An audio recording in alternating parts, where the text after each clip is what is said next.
സ്നേഹമുള്ള സഹോദരി സഹോദരന്മാരെ, മത്തായിയുടെ സുവിശേഷം 7:7 ചോദിക്കുവിൻ നിങ്ങൾക്ക് ലഭിക്കും, അന്വേഷിക്കുവിൻ നിങ്ങൾ കണ്ടെത്തും, മുട്ടുവിൻ നിങ്ങൾക്ക് തുറന്നു കിട്ടും. പ്രിയമുള്ളവരെ, ഇവിടെ ഈശോ നിരന്തരം പ്രാർത്ഥിക്കാനായിട്ട് നമ്മളെ ആഹ്വാനം ചെയ്യുകയാണ്. ഈശോയുടെ ജീവിതത്തിൽ നമുക്ക് കാണാൻ മർക്കോസ് 1:35 അവൻ അതിരാവിലെ ഉണർന്ന് മലമുകളിലേക്ക് പോയി. അതുപോലെ തന്നെ ശിഷ്യന്മാരെ പ്രാർത്ഥിക്കാൻ സ്വർഗ്ഗസ്ഥനായ പിതാവേ എന്നുള്ള പ്രാർത്ഥന പഠിപ്പിച്ചു.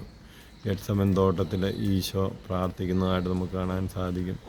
പ്രിയമുള്ളവരെ, ഈശോയുടെ ജീവിതം ഒരു നിരന്തരം പ്രാർത്ഥന, പിതാവിൻ്റെ ഇഷ്ടം ചോദിച്ചുകൊണ്ട്, അന്വേഷിച്ചുകൊണ്ട്, മുട്ടിക്കൊണ്ട് ഉള്ള പ്രാർത്ഥനയായിരുന്നു. പ്രിയമുള്ളവരെ, ഈ ഒരു ആഹ്വാനം നമുക്ക് സ്വീകരിക്കാം. ജ്ഞാനം 16:27 പറയുന്നു, അഗ്നിയിൽ നശിക്കാത്തത് അരുണോദയത്തിലൊരുങ്ങി എന്ന് പറഞ്ഞാൽ, പ്രഭാതത്തിനുണർന്ന് പ്രാർത്ഥിച്ചാൽ മല പോലെയുള്ള ഉരുകാത്ത പ്രശ്നങ്ങളാണെങ്കിലും എത്ര കട്ടിയുള്ള പ്രശ്നങ്ങളാണെങ്കിലും അത് സാധിച്ചു കിട്ടുമെന്നാണ് പറയുന്നത്. അതുപോലെ തന്നെ ജ്ഞാനത്തിൻ്റെ പുസ്തകം 6:13 പറയുന്നു, പ്രഭാതത്തിനുണർന്ന് പ്രാർത്ഥിക്കുന്നവർക്ക് ജ്ഞാനം ലഭിക്കും. സുഭാഷിതം 31:15 പറയുന്നു, അവൾ അതിരാവിലെ ഉണർന്ന് വീട്ടുകാർക്ക് വേണ്ട ഭക്ഷണം ഒരുക്കുകയും ജോലിക്കാർക്ക് ജോലികൾ നിർദ്ദേശിച്ചു കൊടുക്കുകയും ചെയ്യുന്നു. അതായത് പ്രഭാതത്തിനുണർന്ന് വീട്ടുകാർക്ക് വേണ്ട ഭർത്താവിനും മക്കൾക്കും വേണ്ട കൃപ വാങ്ങിക്കുന്നു. അതോടൊപ്പം തന്നെ ജോലിക്കാർ മാലാഖമാരെ കാവൽ നിർത്തുകയും കാവലിനായി ഏൽപ്പിക്കുകയും ചെയ്യുന്നു.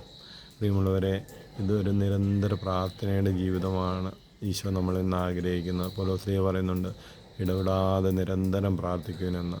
പ്രിയമുള്ളവരെ, ഈ ഒരു ആഹ്വാനം സ്വീകരിച്ച് ഒരു പ്രാർത്ഥനയുടെ മനുഷ്യനാകുവാനും, പ്രഭാതത്തിനുണർന്ന് രാവിലെ 3 മണിക്കോ 4 മണിക്കോ ഒക്കെ എഴുന്നേറ്റ് പ്രാർത്ഥിക്കുവാൻ, സ്വർഗം തുറക്കുന്ന സമയമാണ് പ്രഭാതം.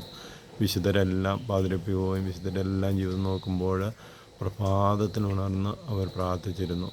പ്രിയമുള്ളവരെ, ഈ ഒരു പ്രാർത്ഥനാ ജീവിതം നമ്മുടെ കുടുംബത്തിലുള്ളവർക്ക് കൃപ മേടിച്ചു കൊടുക്കുന്ന ഒരു ജീവിതമായി മാറുവാൻ നമുക്ക് ആഗ്രഹിക്കാം. പരിശുദ്ധ അമ്മയുടെ മാധ്യസ്ഥം നമുക്ക് അപേക്ഷിക്കാം. നിരന്തരം പ്രാർത്ഥിച്ചിരുന്ന പരിശുദ്ധ അമ്മയുടെ മാധ്യസ്ഥം അപേക്ഷിക്കാം. സകല വിശുദ്ധരുടെ മാധ്യസ്ഥം നമുക്ക് അപേക്ഷിക്കാം. ഈശോയുടെ തിരുരക്തത്തിൻ്റെ സംരക്ഷണം ഇന്നേ ദിവസം നമുക്ക് ഓരോരുത്തർക്കും ലഭിക്കാനായിട്ട് ആഗ്രഹിക്കാം. എല്ലാ അപകടങ്ങളിൽ നിന്നും രോഗങ്ങളിൽ നിന്നും സാത്താൻ്റെ എല്ലാ കെണികളിൽ നിന്നും ഞങ്ങളെ കാത്തുരക്ഷിക്കണമേ എന്ന് പ്രാർത്ഥിക്കാം. നിത്യം പിതാവിൻ്റെയും പുത്രൻ്റെയും പരിശുദ്ധാത്മാവിൻ്റെയും നാമത്തിൽ ആമേൻ.